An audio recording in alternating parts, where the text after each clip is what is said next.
Hi everyone and welcome to Smart Culture Education. This is the place where we make learning simple, clear and engaging. If you're new here, don't forget to subscribe so you can join us on this journey of mastering maths, science and more. Let's have a look at question 3. Which feature of a graph allows acceleration to be determined? A, B, C or D? What do you think?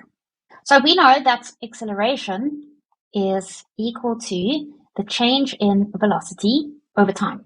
This is the formula for acceleration.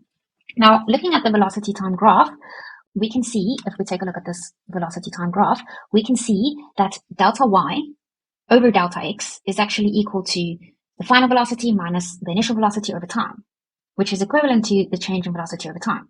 So therefore, the acceleration is equal to the slope of the graph. So the answer is D. A is incorrect because the area under a displacement time graph is displacement multiplied by time, which is not a physical quantity that has any use in physics actually. And then B is incorrect because the area under a velocity time graph is equal to the displacement. We just worked that out in the previous question, since displacement is equal to the velocity multiplied by the time. And C, why is C incorrect? C is incorrect because the slope of a displacement time graph is equal to velocity, since velocity is equal to the displacement over time. So the answer must be D. It's the slope of a velocity time graph. Let's move on to question 4. The velocity of an object during the first 5 seconds of its motion is shown on the graph.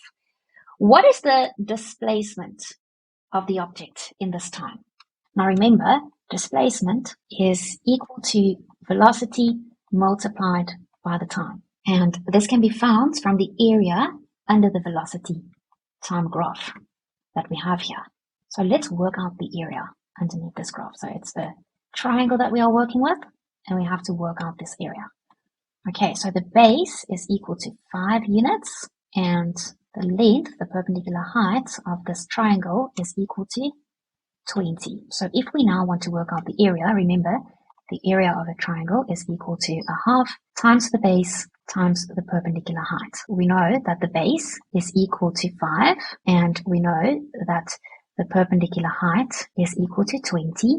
Now, what is a half times 5 times 20? It is equal to 50. So the correct answer will be equal to C, 50. Thank you for watching today's video on Smart Culture Education. If you found it helpful, don't forget to hit the like button and subscribe to the channel. And if you want to stay updated, tap the notification bell so you never miss our next lesson. See you in the next video.